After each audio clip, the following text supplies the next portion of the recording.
Okay, so let's hope I don't mess up this.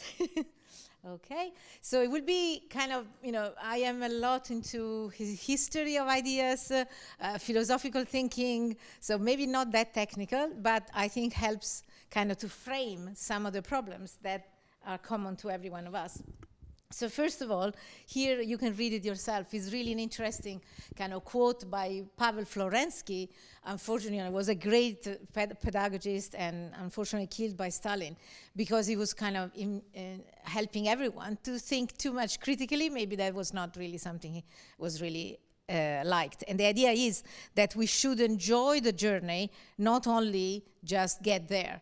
And this is what we see a lot in university, that the students now pay, especially in London, £9,000 a year, so it's almost 10,000 euro, and 45,000 euros 1 year medical students if they come from international universities. So they're there mostly to get a degree. So all the the quicker they do it, the better, and there is not a lot into kind of hard work. That's what I'm thinking, all right? So that is the summary there. So that's what I'm trying to kind of talk. What are the main issues around what happened in higher education after COVID? Okay, so here are some points of discussion, and I hope maybe we can have a little kind of interaction. Let's see if we can do that, okay? Because originally I also did this as a workshop, so it was really working really well. So the idea is, first of all, what is the lecturer's role, okay? So are we still here talking to everyone? Every university in the world you go, you have someone standing in front of someone else, and you just talk, okay?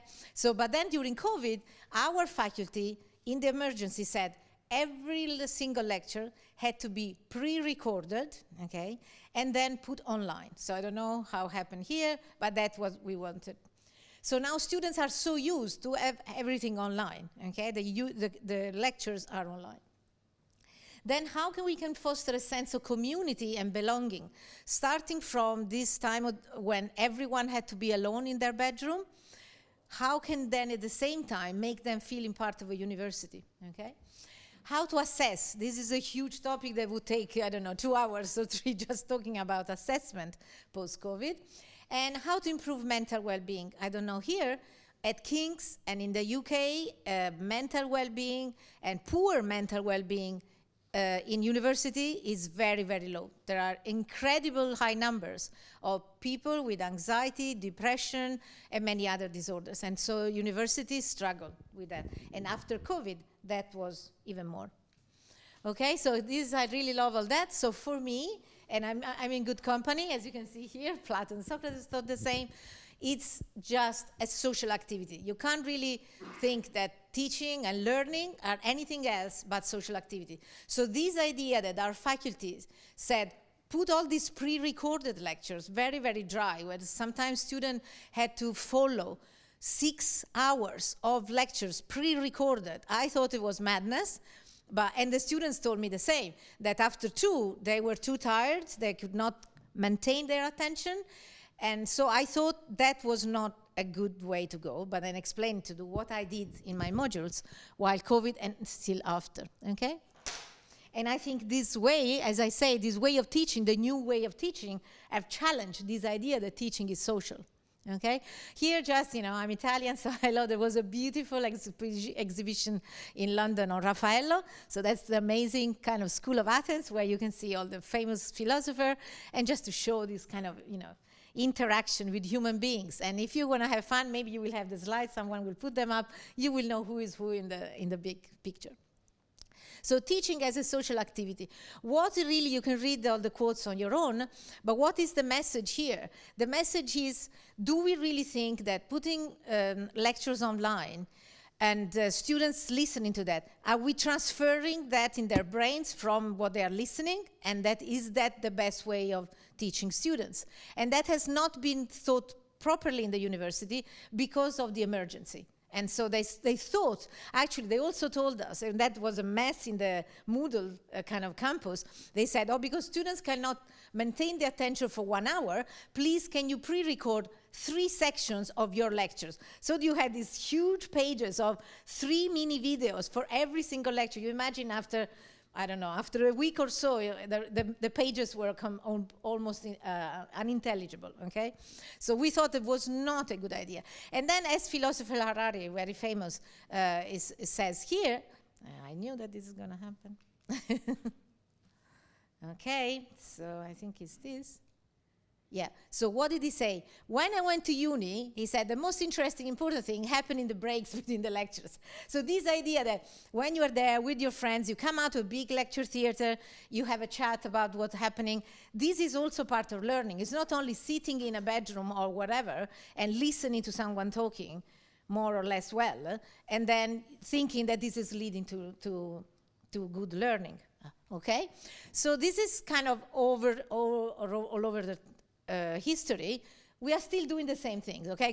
Here, I think, coming from Italy, I think this is Bologna, okay, one of the ancient universities in Europe. And you see, someone is like me here and like professor before. We all kind of do the same. We stay standing up here and someone is listening to you.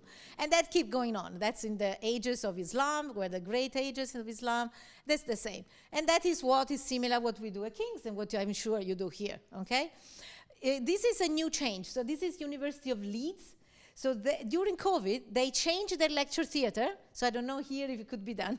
But they changed, if you can see here, look, here you have similar sort of arrangement. Here they put these tables. There are computers. And basically that allows students to have interactivity and kind of group work while someone is talking. So basically there is a moderator, like a lecturer, but the lecturer is more a facilitator, and then they can do group work in a lecture theater. That's University of Leeds in the north of the UK. So something there. And then I love this, the conversation is a good website in England. COVID killed the on-campus lecture. Will the uni raise it from the dead? I don't know you, but we are having a lot the problem of poor attendance to universities. Okay, so students are so used from COVID because now we have been told to be there and give face-to-face lectures. But students, a lot of students are not coming anymore because every lecture is recorded, they have it there for different reasons. So I don't know if here is the same problem, but we know, for example, that some students find hard to pay transport, so they early in the morning, they're not coming, and they stay home. Or they have to work, and so they catch up on lectures late in the evening. And so this idea that you have a system online where everything is stored there is appealing a lot to the students, when actually, during COVID, they were all complaining, and they wanted their money back because they said, oh, this is not where we come from, everything is online, we are paying so much money. But now that we are offering them again to be like this in person, they're not coming. So it's a bit very strange what's going on, okay? So this is the idea. So what's happening? Is this recorded online lecture the alternative to face-to-face? And then maybe we can do something else, what we call flipped learning, for example. Can we think of alternative methods? And there are a lot. Look here. Panel discussions, animated explanation, online experimentation. So what's the lecturer's role in post-COVID era? How we can reconceptualize the sage-on-stage persona, which is what I'm trying to do now. And this is a big kind of slide with a lot of alternatives to the traditional lecture, okay? And I was just pointing to a couple of things there. So one is the discussion forum, and the peer feedback. Because I was talking with Sania before, we are implementing a pilot, so maybe some of you might be interested, and it looked like Sania knew already. During one of these education conferences, during COVID, so it was virtual, I met these people. It's a startup from the Netherlands, which is called Feedback Fruits, so maybe you would like to have a look at it. They are it's 10 years already, and they are partners with top universities in the world, University Imperial College, Leeds, Trinity College, Bocconi in Milan, Cornell in America, so many. And we are trying to pilot, so we are basically, I got funding to do piloting for 6 months, and they support us the integration into our virtual campus in Moodle, so very easily that can be done, okay? And because in my neuroscience modules, I do a lot of peer review of essays, okay, and oral feedback and peer learning. There is a lot of opportunity. But with Moodle, it's very cumbersome, it's very, very complicated, and it takes us a lot of time. I have in my third year optional modules, at least 100 students every time, and it's a lot. And the peer review of essays, what it is. So the students upload so basically each student receives 2 essays from other students and give feedback, and then they have to send them back. And the students takes into account the feedback from their peers and then submit the final on Turnitin. So that's the idea, okay? And this company said that they can make this very, very easy way of providing peer feedback. And mostly, they said what we can do is make it like a dialogue. So instead of just giving that, the students can talk to each other, which I think is the good thing. So the idea that they can speak to each other about the feedback they are giving. And we can be, or maybe postdocs or PhD, that can be moderators in this forum. So if you want to have a look, I think these feedback fruits can be really useful also in your academy. And maybe, I don't know, in 6 months' time, we can have a chat about this with Sania, maybe online, okay? So how to foster a sense of community? That also was a big problem, because we know especially year 1 students that had to be online, they struggled a lot because they didn't know anyone, okay? And we imagine in our, for example, biomedical science degree, we had 800 students in first year. In medicine, it's 500 every year. So it's a huge number. So what is it here? So you can read that on your own. What defines a community of learners? That is really important, okay? So what you have to have, first of all, the access. Are we together? So in an online environment, how we can make this being together? You remember the famous breakout rooms and window that didn't work really well at the beginning. And relationship, okay? Can we trust each other? Because there is also this issue of kind of how we can establish meaningful relationship and trust each other. And then do we share a common goal, for example? Because this is also makes people work well together. Why are we all together? What is our common goal? And what is the function? Is shared practice. So this idea of trying to define what a community of learners is really important, because students, when they have this sense of belonging, they have better well-being and they learn better.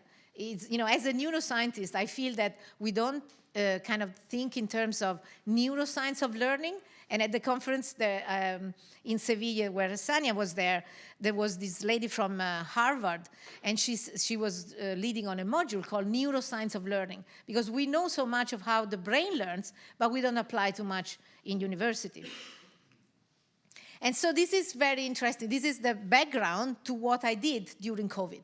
So first of all, authenticity. The students need to realize that you are someone, a real person that is there for them, understanding their needs. The other one is this human connection. As I said at the beginning, this idea of teaching as a social activity is so important. Whatever, you're doing that through a computer, doesn't matter. You still have to engage in meaningful connection. Otherwise, there will be no learning.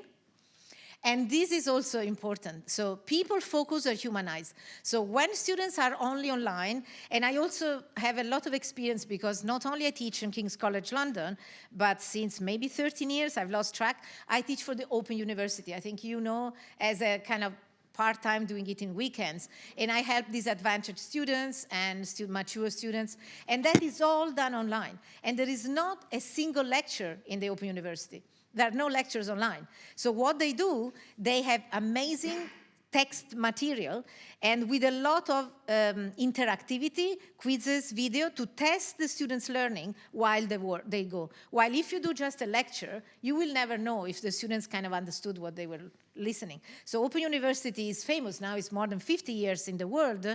And, one for all is Nelson Mandela. When he was in prison, he graduated in law with the Open University. Okay, it's so interesting. Okay, so this idea of people focus and humanize. And so instead of, this is also very interesting, this idea of a peer learning. So even online, you should involve students together, work together. And so instead of pedagogy, this is funny word in English that these people, Ryan and Gold, they call it peeragogy. Okay, so peer, learning through peer. And so the social learning view is that of students kind of constructing knowledge together rather than the usual, and especially in the UK where it's very market driven, this idea of a student as a consumer. Now, they are called customers now at university. And I always say, if you check on the Oxford Dictionary or any dictionary, you can translate in your language,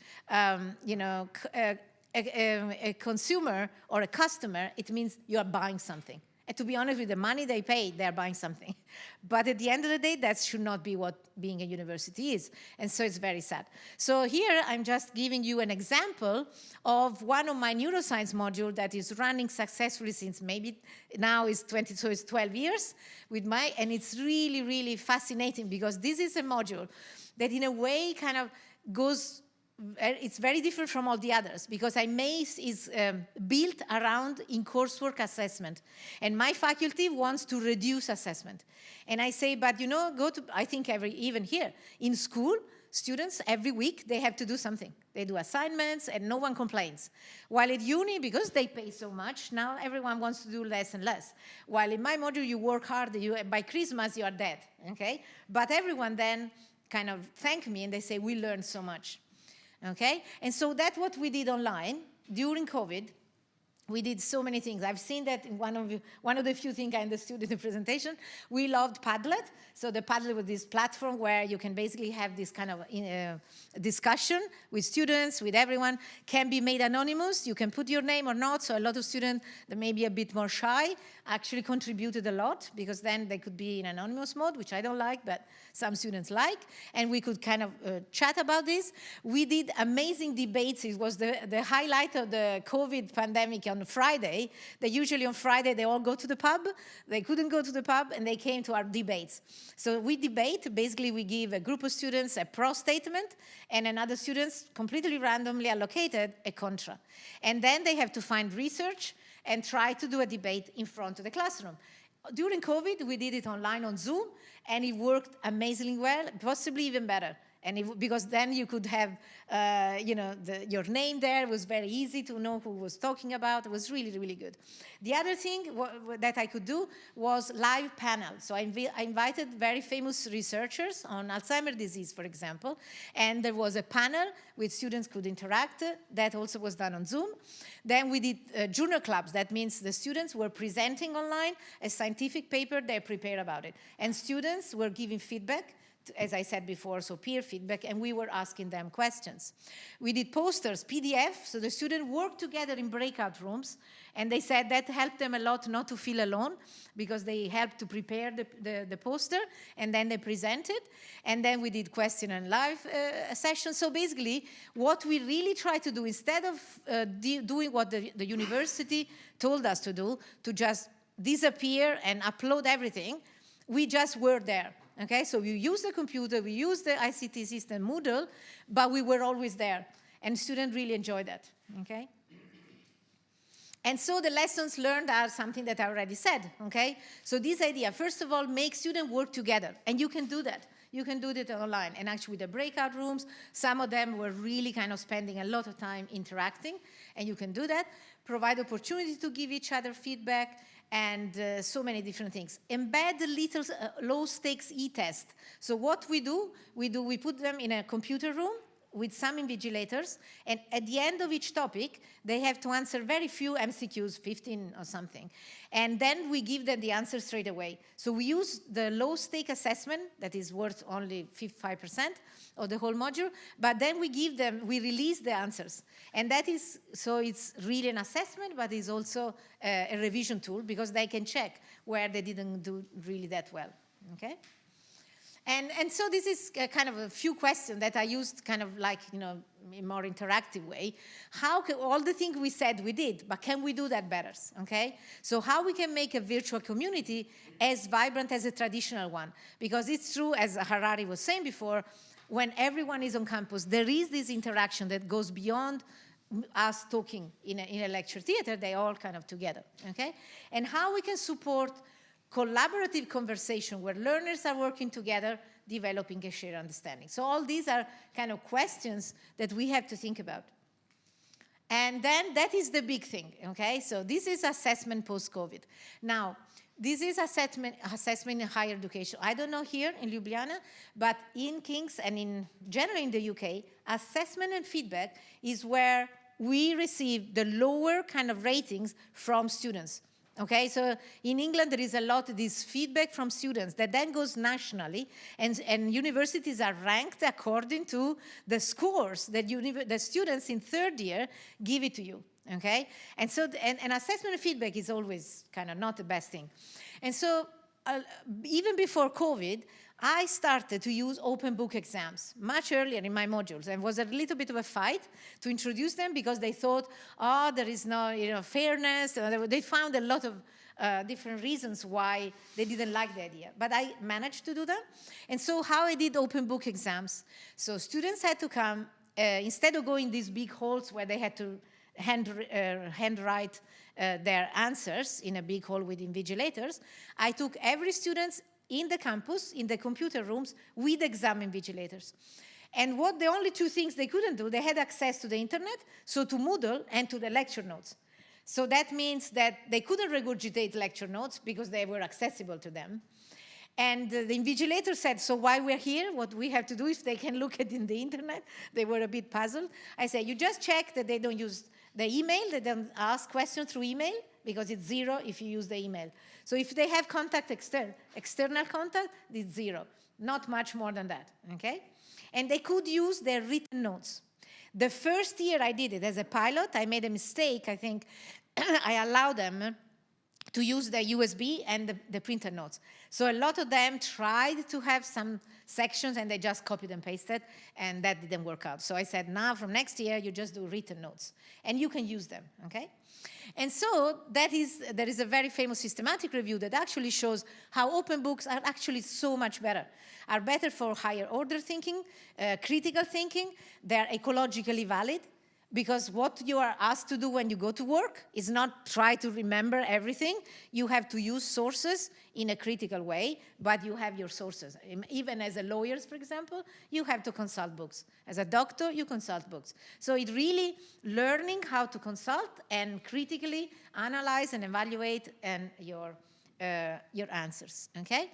And so this is it. The problem here is because they can't really, they can't regurgitate lecture notes because they will get a 0 because they have access to lecture notes. You have to be creative. It takes a long time to devise meaningful questions to have open book exams. And so just for an example, in another module I do is behavioral science, we have that, for example. So I used this painting, The Cure of Folly by Hieronymus Bosch, very famous Fleming painter, and that's how they were curing folly at the time, okay? Trepanating your skull and try to have madness coming out of your brain, okay? And so then one of the questions was, remind yourself of Hieronymus Bosch painting, The Cure of Folly. How far have we got in terms of understanding and treating mental illness from its times? You can't ask this to Google because it's very difficult. How? So you have to have understood and revised properly. So the big problem in this open book exam was creativity, and takes time to devise the question. So when COVID came and the whole faculty was forced to do open book exams on the computer, I did a workshop inviting a lot of pedagogists and people from America, because virtually you can invite everyone, discussing how they could devise meaningful open book exams, okay? And so at the time, we have this remote online assessment under variable time conditions. The problem was, because we have so many international students, we decided to give everyone 24 hours, okay? And I think you know that in 24 hours, there is a lot you can do. So that was during COVID, okay? Then the 2 years after, we decided to do that back as 3 hours. And in 3 hours, maybe if you have 3 answers, 3 questions, already things were a little bit better, but not that much. But what was the problem? And I assume maybe also here, how can we improve integrity, fairness, and pedagogy when you do an online assessment? Okay? We discovered that there was a lot of collusion. Everyone was on WhatsApp. Cheating, plagiarism, was not that good. Okay? And this idea that you are in your room and no one is checking what you're doing was not really good. But last year they also did it. And I said, I'm not doing this anymore because I think it's not fair. So talking to this professor in America, Professor Sato in Irvine, California, he said, you know, even for MCQs, what you can do is, for example, you can add a part B to an MCQs, and ask why you answered the way you did. You know, MCQs is just ticking boxes, you know, the right one, single best answer. But then what he did, and it takes longer, but then for every question, you basically have to justify why you said that particular, and that shows understanding more than maybe guessing, okay? So that's one thing. The other thing, avoid recall type of question, for example, an essay or other questions, or submission or personal artifact. That is also interesting. So maybe submit a plan, submit kind of a revision to something that shows that you have done some work. And so it's not really that you are maybe opening some website or book or something to answer your question, okay? And then what they do in America, software with different levels of security with this kind of proctoring. But as you can imagine, students kind of, you know, it's just something, it's very difficult to enforce. Proctoring is, I don't know here, but even if they tried at Cambridge, it didn't work out. But this is, you sit there, computer is inside, you're taking control of your computer, you can't even go to the toilet. It's quite invasive. So we need to be cleverer, I think, than doing that, and try to change the way we do assessment rather than making more kind of, you know, becoming control freak, okay? That's what I think. So how to improve pedagogy, okay? So open book exams need to constructively align to learning outcomes. We need to evaluate what skills we're expecting the student to demonstrate. So each question should clearly be aligned to why I'm asking this question, and ensure that the task assess a conceptual understanding rather than rote learning. And that is the last and possibly biggest problem, because COVID, but also pre-COVID, we have a huge kind of problem in the students' population. We just were discussing this last week. We don't have enough counselors, enough psychiatrists to cope with the situation. I think it's a mixed kind of fact of success-driven society, the market-driven society, the idea that if you don't get a first, our degrees classified is 2 second, 2 1, and first. So they say if we don't get a first, we are not getting a good job, and so the pressure is mounting so much, the students are basically paralyzed, okay? So we need to address problems as soon as they come, create more opportunity for interaction, and that during COVID and being online all the time, especially for first-year students who didn't know each other, was really a big problem, and that led to a lot of anxiety and depression. And then foster a sense of belonging, as I said before, avoid overly dense lecture content with no rationale, ensure fairness, and what else? And I'm sure there is better ways of coping with students' mental well-being, and what can we do there?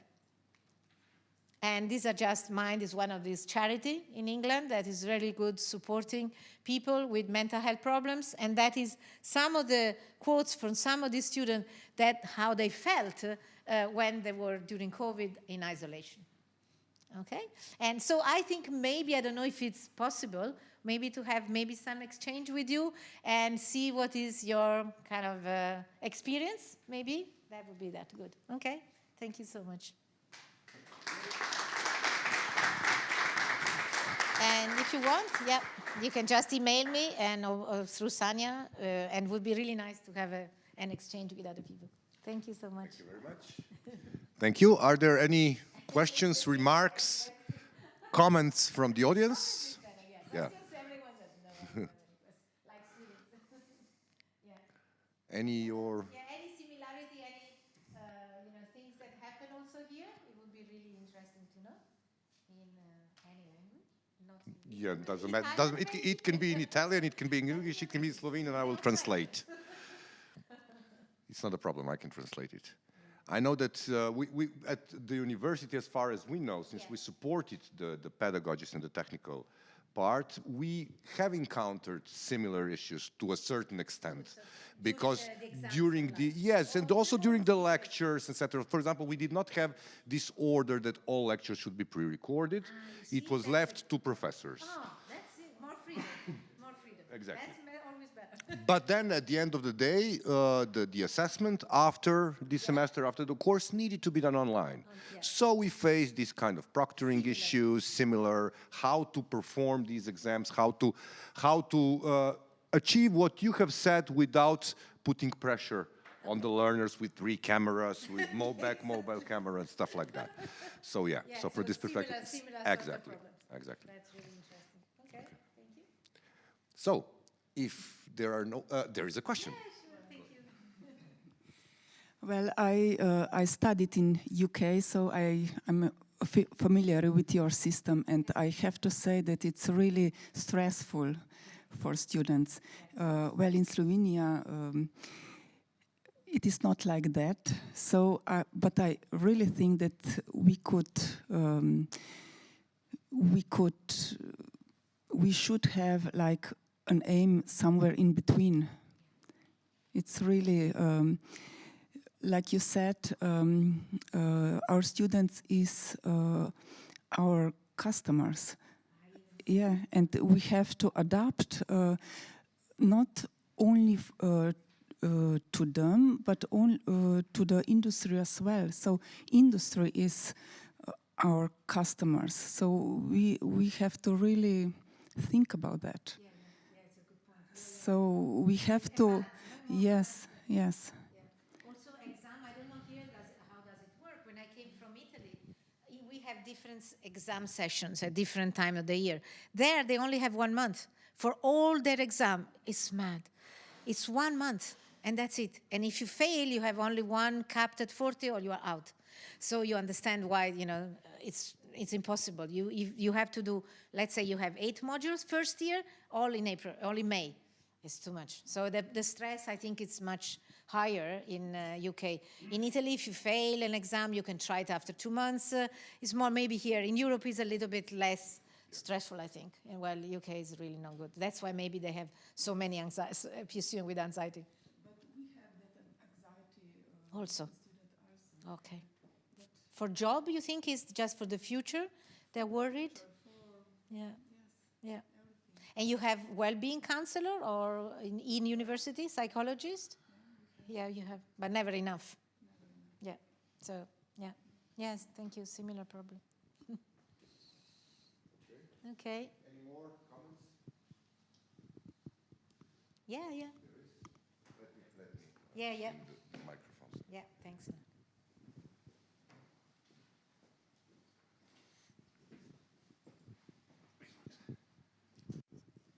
Just one question. Did you differentiate between the bachelor and master degree studies, or the progress with learning during COVID was the same? Because just in my experience, the bachelor degree is more like high school, and then master degree, they are more free thinking and so on. Okay, that should be. This is not always the case. I tell you, master in the UK, you really need to be careful. Basically, they work in terms of how can I put it in a politically correct way? They cost so much money, okay?